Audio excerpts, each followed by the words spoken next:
오늘 우리에게 주시는 하나님의 말씀 보겠습니다. 야고보서 5장 13절에서부터 18절에 있는 말씀을 보도록 하겠습니다. 신약 376쪽에 있습니다. 제가 먼저 읽습니다. 너희 중에 고난당하는 자가 있느냐? 그가 기도할 것이요. 즐거워하는 자가 있느냐? 그는 찬송할지니라.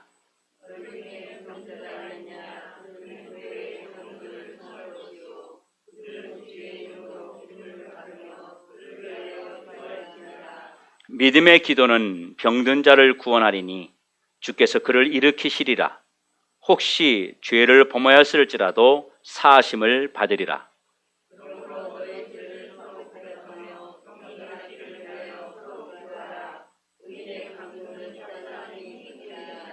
엘리야는 우리와 성정이 같은 사람이로되 그가 비가 오지 않기를 간절히 기도한즉 3년 6개월 동안 땅에 비가 오지 아니하고 다시 기도하니 하늘이 비를 주고 땅이 열매를 맺었느니라. 아멘. 할렐루야. 오늘 하나님의 말씀의 제목은 치유의 통로라고 하는 제목으로 하나님 말씀을 함께 나누도록 하겠습니다. 우리 옆에 계신 분하고 한번 인사할까요? 주님의 이름으로 축복합니다.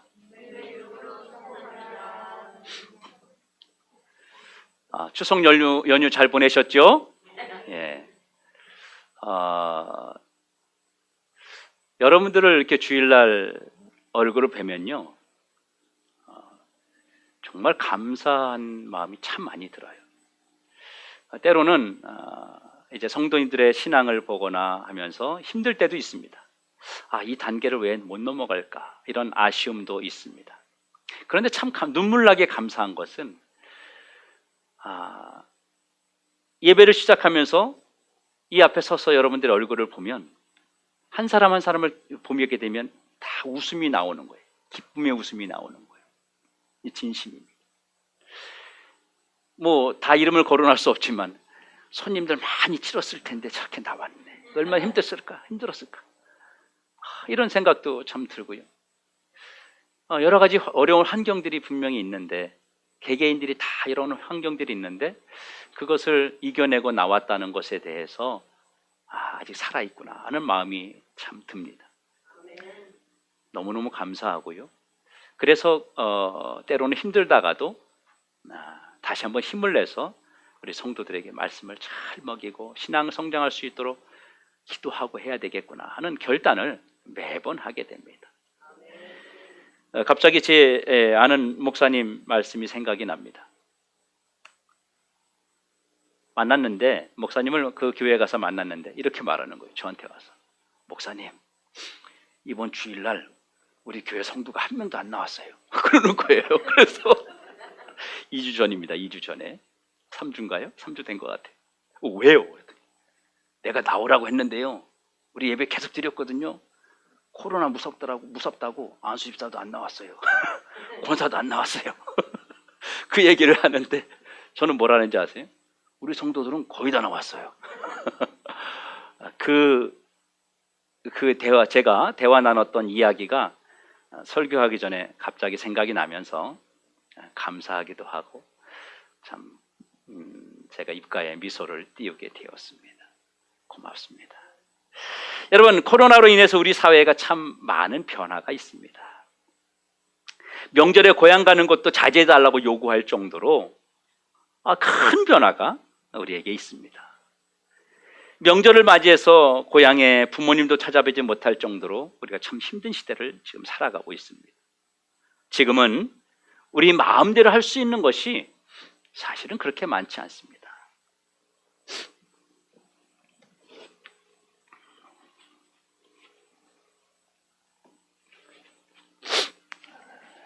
죄송합니다.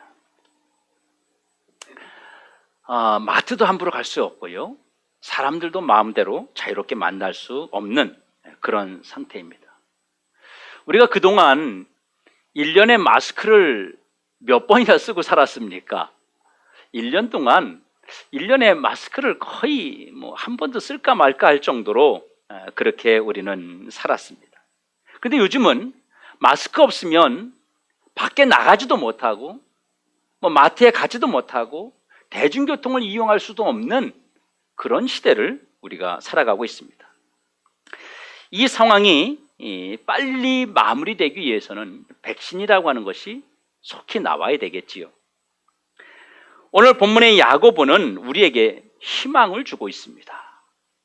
질병이 치유되고 질병에서 다시 우리가 일어설 수 있다는 희망을 사실은 주고 있습니다. 이거야말로 여러분 백신 아니겠습니까? 병든 자가 치유받을 수 있다, 이거 백신입니다. 병든 자가 다시 일어설 수 있다, 이거 백신입니다. 그러면 야고보가 말하고 있는 백신은 도대체 무엇을 말하는 것입니까? 본문 14절 15절에 보면 기도하라는 것입니다. 기도가 바로 백신이라는 것입니다. 그런데 한번 생각해 보시죠. 우리 한국 기독교인들 사실 기도 많이 하거든요. 찔리는 분이 있을지 몰라요. 전 사실 기도 안 하는데 이런 분이 있을지 몰라요. 근데 한국 기독교인들은 정말 기도 많이 합니다. 새벽 기도하죠. 그리고 저녁에도 기도하죠. 틈만 나면 기도하죠. 무시로 기도하죠. 그리고 또 모자라서 철야 기도합니다. 또 그것도 부족해서 특별히 다니엘 기도회니 이런 특별한 순서들을 준비해가지고 또 기도합니다. 그뿐 아닙니다. 금식 기도도 하고요. 산 기도도 하고요. 정말 기도 많이 합니다. 세계에서 한국 사람처럼 기도 많이 하는 그런 민족이 없을 것입니다. 그러면 기도하는 사람은 질병에 걸리지 않습니까? 기도하는 사람은 질병에서 다 치유되고 다 회복되고, 질병에 걸린 사람은 기도를 통해서 벌떡벌떡 일어나는 그런 역사가 지금 우리 속에서 일어나고 있느냐는 말입니다. 정말 기도가 백신입니까? 정말 기도가 우리의 모든 에너지가 맞습니까? 정말 기도하면 모든 병이 낫습니까? 또 기도하는 사람은 질병에 걸리지 않습니까? 아니, 기도를 해가지고 내가 저 사람의 병도 고칠 수 있게 해주고, 내가 기도를 해서 이 사람의 문제도 해결하게 해줄 수 있다면 나는 기도하는 나는 병에 걸리지 않아야 되는 것이 상식적이지 맞지 않습니까? 이 말이 맞는 것 같기도 하고 사실 맞지 않는 것 같기도 하고 좀 아리송합니다.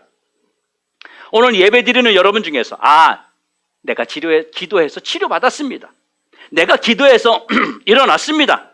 내가 기도해서 회복되었습니다. 이렇게 여러분의 삶을 드러낼 사람이 몇 명이나 있을까요?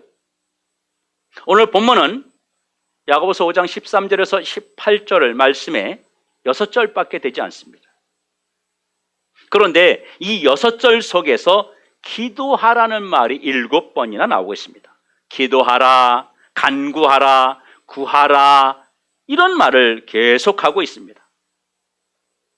정말 기도만 하면, 정말 기도밖에는 우리가 치유받을 수 있는 길은 없는 것입니까? 그러면 야고보가 이렇게 기도를 강조하는 이유가 무엇일까요? 왜 이렇게 야고보는 기도하라고 하는 것을 계속해서 강조하고 있을까요? 야고보가 우리에게 기도하라고 말하는 것은 기도가 백신이다, 기도가 모든 것을 다 해결해 준다, 이런 말을 하는 것이 아니라고 하는 것입니다. 여러분, 기도는 백신이 아닙니다. 기도하면 모든 게 다 해결되는 거 아닙니다. 야고보가 기도하라는 말은 진짜 백신을 기도를 통해서 받으라는 거예요. 진짜 백신을 기도를 통해서 찾으라는 것입니다. 그러면 진짜 백신은 어디에 있습니까? 우리의 모든 질병을 치료하는 그 진짜 백신은 여러분 무엇입니까? 15절에 보니까 이렇게 말하고 있습니다. 주께서 그를 일으키시리라, 이렇게 말합니다. 기도가 일으키는 것이 아니라 뭐가 일으켜요? 예수 그리스도, 그분이 우리의 모든 질병을 치유하고 일으키는 백신이라는 것을 믿으시기 바랍니다. 예수님이 백신인 거예요. 예수님이 치료할 수 있는, 예수님이 회복시켜 주시는 유일한 백신임을 우리는 믿어야 됩니다. 예수님 외에는 모든 질병을 치료할 수 있는 사람이 이 땅에는 아무도 없습니다. 아무리 유명한 명의도 자기 전공 분야 밖에는 고치지 못하는 것입니다. 정형외과 의사는 뼈를 고치고, 소아과 의사는 어린이를 고치고, 내과 의사는 몸 속에 있는 것을 고치고, 외과 의사는 몸 바깥에 있는 것을 고칩니다. 그런데 예수님은 이 땅에 계시는 동안에 못 고치는 질병이 없으셨습니다. 예수님은 문둥병을 고치셨습니다. 한두 번이 아니죠. 여러 번 고치셨어요. 문둥병자는 예수님을 만나서 문둥병의 증상이 스톱하는 것이 아니라 그 근원까지 치료해 주셨습니다. 주님은 친구들에 의해서 들것에 실려서 나온 중풍병자도 치유하셨습니다. 그 중풍병자가 혼자 걸어올 수 없기 때문에 침상에 누워서 친구들이 들고 나왔어요. 그때 예수님께서 네 상을 들고 일어나 걸어가라 라고 명령했을 때 그가 그 문둥병에서, 그 누워있는 자리 중풍병에서 일어나서 자기가 들고 온 그 상을, 나무로 된 침대를 자기가 들고 나가는 그런 치료의 에너지를 받게 되었다고 하는 것입니다. 여러분, 또 그뿐이 아니라 나면서부터 소경된 자가 있었습니다. 나면서부터 단 한 번도 세상을 보지 못한 사람이 있습니다. 그런데 그가 주님을 만나서 주님이 그에게 백신이 되어주셔서 눈을 떠서 보게 된 줄로 믿습니다. 여러분, 예수님을 만나서 치유받지 못한 사람은 단 한 명도 없었다고 하는 사실입니다. 그뿐입니까? 12의 혈루증으로 앓던 여인은 예수님의 옷자락만 만졌는데도 그 시간 즉시 그 병에서 자유케 되는 복을 받았습니다. 사랑하는 성도 여러분, 예수님이 백신입니다. 예수님은 만병을 치유하는 백신 중에 백신임을 믿으시기 바랍니다. 예수님은 육신의 병만을 고친 것이 아닙니다. 귀신 들린 사람도 고쳤습니다. 아들이 귀신 들려서 데려오고, 딸이 귀신 들려서 데려왔고, 어떤 사람은 귀신 들려서 무덤가에서 묶여서 그 무덤 옆에서 살고 있는 그 귀신 들린 자도 백신 되시는 예수님을 만나서 바로 치유받았습니다. 육체적인 병뿐만 아니라 귀신 들린 자, 마음이 병든 자들도 다 치유받았습니다.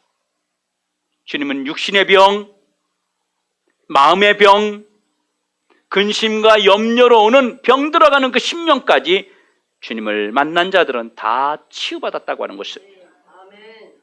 그러므로 모든 병을 치유하는 강력한 백신은 바로 예수님이심을 믿으시기 바랍니다. 예수 외에는 모든 병을 치유할 수 있는 에너지는 그 어디에도 없다고 하는 것입니다. 지금 우리가 코로나를 겪고 있는데 코로나를 이길 수 있는, 코로나를 치유할 수 있는, 코로나에서 벗어날 수 있는 방법은 바로 예수 그리스도를 통해서 가능하다는 것을 믿으시기 바랍니다. 그런데 오늘 야고보는 계속해서 기도하라고 말하고 있습니다. 예수님이 백신인데 야고보는 기도하라는 말밖에 하지 않고 있는 거예요. 주께서 일으키시리라는 단 한마디, 그 외에는요 전부 기도하라는 거예요. 기도해라, 기도해라 이렇게 말하고 있습니다. 왜 예수님을 직접 말하지 않고 기도를 하라는 그 말을 더 많이 하고 있을까요? 직설적으로 예수님을 이야기하면 되는데 계속 기도를 이야기하고 있습니다. 이유는 간단합니다.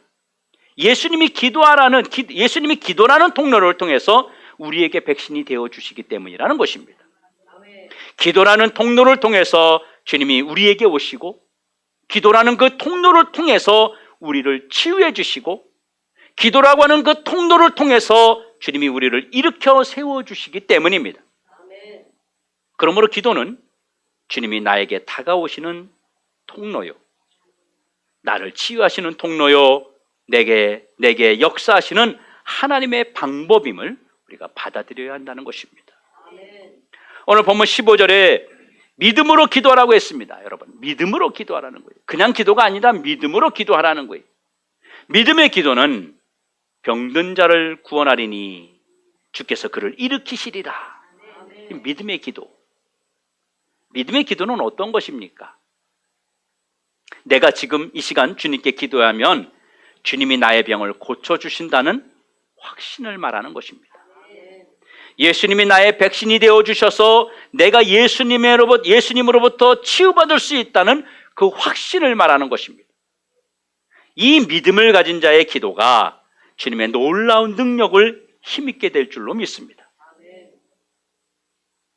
믿음으로 기도해야 됩니다. 그래서 앞부분에서는 뭐라고 얘기했냐면 믿음으로 기도하고 조금도 의심하지 말라라고 말하는 거예요. 사랑하는 성도 여러분, 주님이 우리의 질병을 고쳐주시는 유일한 백신이심을 믿으시고 그분에게 구하면 여러분의 어떤 질병도 치유하심을 받아들이시길 주의 이름으로 축원합니다. 그 다음에 16절에 의인의 간구는 역사하는 힘이 크민이라. 의인의 기도를 들어주신다는 거예요.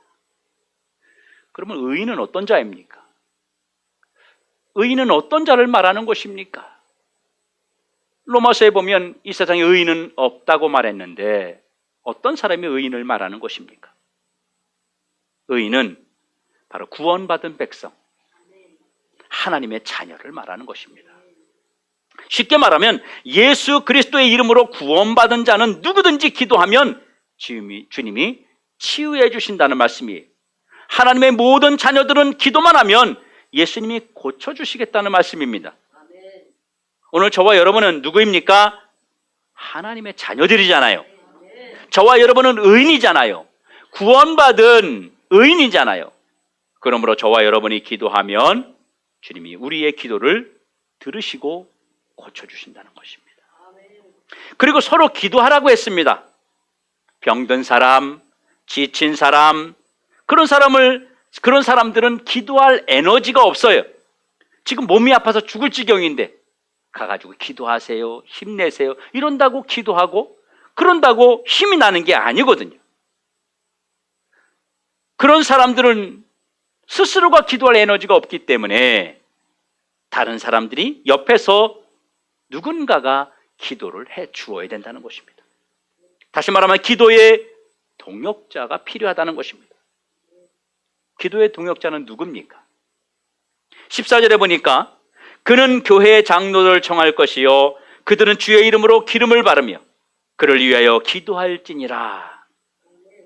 여러분들이 쓰러져 있을 때, 여러분이 기도할 수 없을 때 교회 목사님, 집사님, 권찰님, 성도님들, 여러분 옆에 있는 기도의 동역자들이 여러분들을 위해서 기도하도록 여러분들의 생각을 열어야 한다는 것입니다. 여러분 기도해 주세요. 이것은 하나님이 여러분을 치유하는 통로임을 믿으시기 바랍니다. 기도하라는 것입니다. 기도하라는 거예요. 내가 아프면 남편이 기도해 주고 남편이 아프면 아내가 기도해 주고 성도가 힘들 때 목사가 기도하고 목사가 힘들 때 우리 성도님들이 기도해 주시고 또 다른 성도가 힘들 때 성도들이 함께 기도해 줘서 하나님의 치유의 역사가 하나님의 일으키심이 특별히 병든 자를 위해서 기도할 때 하나님이 은혜를 주심을 믿으시기 바랍니다. 그러면 성경이 우리에게 누구를 말하고 있느냐 하면 엘리야의 기도를 말하고 있습니다. 본문 17절 18절에 이렇게 말합니다. 같이 한번 읽어보겠습니다. 시작.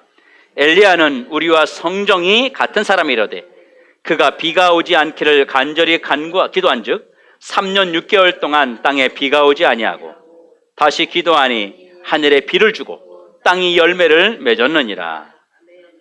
여러분 엘리야의 기도를 말하는 이유가 무엇일까요? 엘리야는 이렇게 기도해서 이렇게 이루어졌다라고 하는 그 말을 하는 이유가 무엇일까요? 엘리야는 우리와 같은 성정이다라고 말하고 있습니다.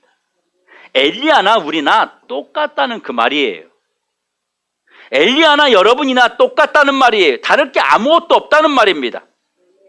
이 목사님 엘리야니까 그런 기적이 일어났지요. 그것이 아니라 똑같은 성정을 가진 사람이라는 것입니다.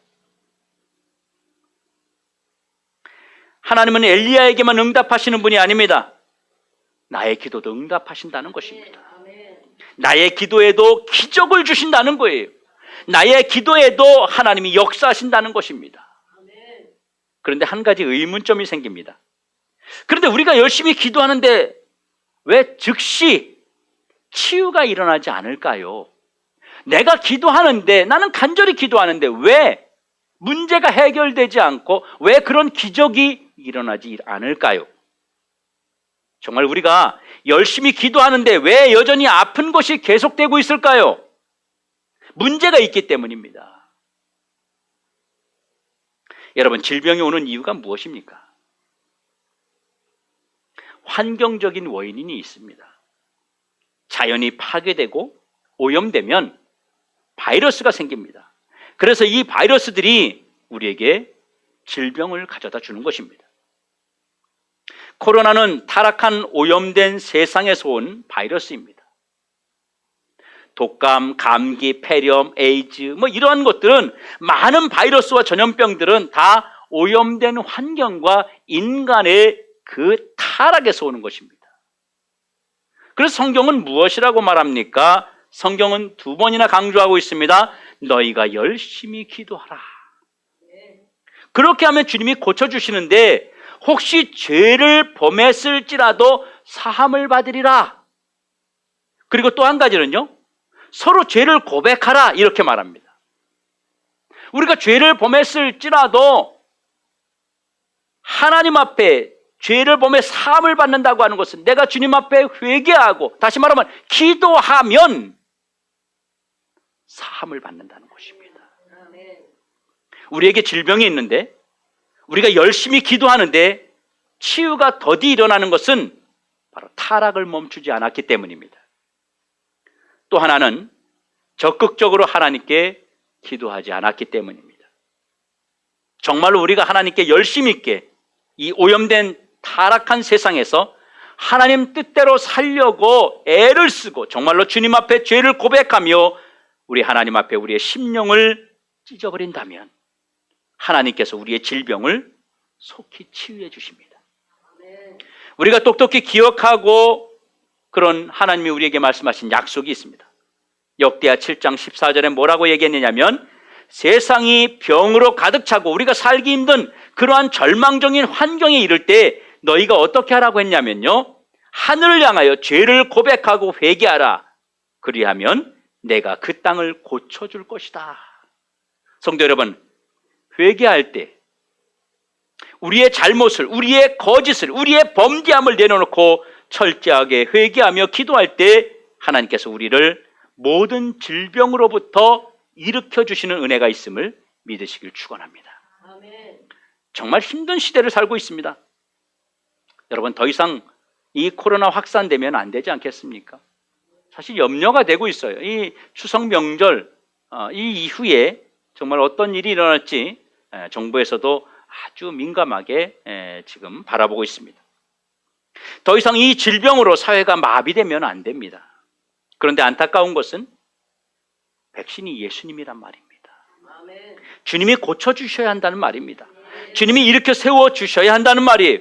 주님이 역사하셔야 된다는 말입니다. 그런데 많은 사람들이 이 힘든 시대에 주님과 점점 더 멀어지고 있는 것이 우리의 불행한 현실입니다. 환경적으로 교회에 오는 것이 힘들어요. 물론 코로나 확산 방지를 위해서 어쩔 수 없는 수단이라고 하지만, 우리가 주님 앞에 가까이 나올 수 없는 이 환경이 우리에게 치유가 더디 일어날 수밖에 없는 환경이라고 하는 것입니다. 성도들은 이것을 핑계로 주저앉아 있습니다. 주님 앞에 나아가는 일에 열정을 품지 않습니다. 우리는 자꾸 핑계를 대고 싶습니다. 우리 마음속에서 핑계를 대고 싶은 마음이 자꾸 일어납니다. 가지 말라고 하니까, 모이지 말라고 하니까, 그래서 우리 모두는 주저앉아 있습니다. 우리의 개인적인 영성들이 지금 형편없이 땅에 떨어져 가고 있다고 하는 것입니다. 지금 한국 교회에 기도하는 분들이 많이 사라졌습니다. 기도하는 분들이 그리 많지 않습니다. 하나님께 엎드려서 치유를 갈망하고, 정말로 하나님 이 땅을 고쳐주시옵소서, 하나님 우리를 고쳐주시옵소서, 이렇게 부르짖는 사람들이 그렇게 많지 않다고 하는 것입니다. 만약에 여러분 이런 상태로 좀 더 계속된다면 어떻게 되겠습니까? 이제 우리가 일어나야 될 때입니다. 이제는 우리가 회복해야 될 때입니다. 이제는 우리가 예수 그리스도 그분을 통해서 다시 한번 일으켜 세워져야 할 때입니다. 사랑하는 성도 여러분, 백신은 우리 주님이십니다. 예수님을 붙잡아야 됩니다. 예수님께서 고쳐주시고, 예수님이 치유해 주시고, 예수님이 만져주셔야 개인도 그리고 나라도 회복할 수 있음을 믿으시기 바랍니다. 그러므로 우리는 힘을 다해서 주 앞에 나아갈 길을 찾아야 됩니다. 우리가 무엇을 먹든지 무엇을 마시든지 무엇을 하든지 우리 주님을 붙잡고 해야 됩니다. 주님을 놓치면 안 된다고 하는 것입니다. 주님이 백신인데, 여러분, 병든 자가 치유받을 수 있는 백신이 있는데 이것을 놓아버린다면 내일이 무슨 기대가 있고 무슨 소망이 있겠습니까? 지금 이 시대는 주님을 붙잡아야 할 시대입니다. 지금 이 시대는 주님 앞에 한 발 더 나아가야 될 시대입니다. 지금 이 시대는 정말로 깨어있는 성도들이 일어나서 예수님 우리를 고쳐주십시오, 예수님 우리를 좀 만져주십시오, 주님을 향해서 소리 질러야 할 때임을 우리가 깨달아야 한다는 것입니다. 그러므로 우리는 이제 엎드려야 됩니다. 야고보가 오늘 본문 6절 속에 7번이나 기도하라고 했다는 것을 기억해야 됩니다. 사실 얼마나 많은 분들이 지금 기도가 막혀 있는지 모릅니다. 우리의 신앙이 어느 정도 성장했다가 다시 주저앉으면 일어나기가 너무 힘든 거예요. 서 있으면 앉고 싶고, 앉으면 누워 싶고, 누워 있으면 자고 싶은 것입니다. 자꾸만 쉬고 싶은 것이 우리의 신앙도 마찬가지입니다. 멈춰버리면 점점 퇴보하고 싶고, 점점 쉬고 싶은 마음이 우리의 마음속에 인간적인 꾀가 납니다. 꾀가 나요, 꾀가. 여러분, 미국의 심리학자 랜돌프 버트라고 하는 사람이 이런 실험을 했습니다. 그는 불신자입니다. 그가 심장병 환자 393명을 두 그룹으로 나누어 가지고 실험을 했습니다. 어떤 실험을 했냐면, 이 사람이 이 실험을 통해서 증명하고 싶었던 것이 뭐냐면, 기도는 아무런 효과가 없다고 하는 것을 불신자이기 때문에 증명하고 싶었습니다. 그래서 한 그룹은 밥 먹을 때 기도하고, 약 먹을 때 기도하고, 수시로 기도하게 했습니다. 그리고 한 그룹은 기도하지 않고 그냥 약만 먹고 그렇게 견디도록 했습니다. 그 결과는 놀랍게 그 결과가 나타났는데, 기도했던 분들의 50%는 5분의 1이 항생제가 점점 줄어지고 있었다고 하는 것입니다. 그리고 3분의 1이 폐에 물이 차는 것이 멈추었다고 하는 것입니다. 기도하는 그룹에서는 사망자가 한 명도 나오지 않았습니다. 그런데 기도하지 않았던 이 그룹에서는 여전히 항생제를 더 많이 써야 됐고, 폐에 물이 차는 사람들이 더 많아졌고, 그들 중에서 10%는 사망에 이르게 되었습니다. 그는 자신의 글에서 이렇게 썼습니다. 나는 신을 믿지 않지만 이 실험의 결과로 봐서 이런 처방을 앞으로 내려야 되겠다. 환자들에게 치료받으러 오기 전에 기도를 하고 오시오 라고 나는 먼저 말해야 되겠다. 이렇게 이 학자는 글을 써서 발표했습니다. 여러분, 주님은 우리의 기도를 통해서 우리를 치유해 주시고, 우리를 회복시키시고, 우리의 삶을 일으키시는 줄로 믿으시기 바랍니다. 지금은 주님도 우리의 병을 고쳐주고 계십니다. 우리를 질병에서, 우리의 모든 아픔에서 우리를 회복시켜 주시고 계십니다. 이런 일들은 우리 주변에서 얼마든지 일어나고 있거든요. 세상의 어떤 것으로도 사람이 변하지 않던 사람이 하나님을 만남으로 인해서, 기도를 통해서 하나님을 만나고 주님을 만나고, 그러면서 변화되고 치유된 사람들이 우리 주변에는 얼마든지 있습니다. 예수 믿은 다음에 수십 년 된 불면증에서 해결받은 사람, 암에서 해방받은 사람, 의사가 포기한 그런 질병에서 새로운 삶을 사는 사람들이 얼마나 많은지 모릅니다. 이렇게 치유받는 사람들의 간증은 정말 넘쳐날 정도로 많습니다. 성도 여러분, 예수 그리스도 그분이 바로 저와 여러분을 오늘 이 시간에도 치유하고 계심을 믿으시기 바랍니다. 주님께서 우리를 치유하시는 방법은 우리가 하나님께 엎드리는 것입니다. 우리가 하나님께 엎드리면서 고쳐주세요, 살려주세요, 하나님 좀 만져주세요, 그렇게 엎드리고 기도하면 나의 삶뿐만 아니라 나의 가정도 하나님이 살려주십니다. 바로 기도의 통로를 통해서 하나님이 여러분의 삶을 어루만져서 여러분의 삶을 건강하게 하시고 여러분들의 삶을 고쳐주시는 기적이 있음을 믿으시기 바랍니다. 오늘 이 자리에 함께 모여서 예배드리는 여러분들이 세상의 그 어떤 백신보다도 더 강력하고 그 강력한 바로 백신은 예수님이심을 다시 한번 믿고 받아들이는 우리 모두가 되기 원합니다. 그 예수가 오늘 여러분을 치유하고 여러분의 삶을 일으키심을 믿으시기 바랍니다. 예수가 생명입니다. 사도행전 3장 3절에 거기에 보면 40년 동안 한 번도 걷지 못했던 안전뱅이가 나옵니다.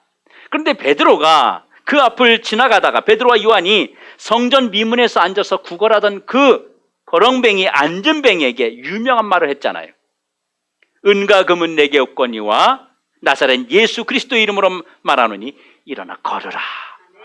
그랬더니 그가 손을 잡고 당겼더니 일어나서 걷기도 하고 뛰기도 했다고 성경에 기록하고 있습니다. 그런데 여러분, 우리가 주목해야 되는 단어 하나가 있어요. 우리가 놓치고 있는 것이 있습니다. 뭐냐면 제9시 기도 시간에 라는 말입니다. 제9시 기도 시간에 하나님이 그 일을 일으켰다고 하는 것입니다. 기도 시간에 하나님이 그 일을 누구를 통해서 일으켰다고요? 기도의 사람을 통해서 일으켰다는 거예요. 기도하기 위해서 성전으로 들어가던 베드로와 요한을 통해서 그 기적이 일어났다고 하는 것입니다. 기도는 하나님이 우리에게 다가오는 통로임이 증명된 것입니다. 하나님은 기도의 사람을 통해서 역사하심이 증명된 것입니다. 그러니 우리는 기도하는 시간에 기도하는 사람이 되어서 이러한 하나님의 능력이 여러분의 속에 임하기를 주의 이름으로 축원합니다. 오늘 이 시간 우리가 기도하면 이 시간에 주님이 우리를 치유해 주시는 것입니다. 이 시간 기도하는 여러분들에게 치료의 능력을 주셔서 어떤 육체의 질병이든지 어떤 마음의 질병이든지 어떤 환경의 질병이든지 주께서 고쳐주시고 회복시켜 주시는 그런 커다란 체험의 신앙인들이 되시길 주님의 이름으로 축원합니다. 기도하겠습니다. 사랑의 아버지 하나님,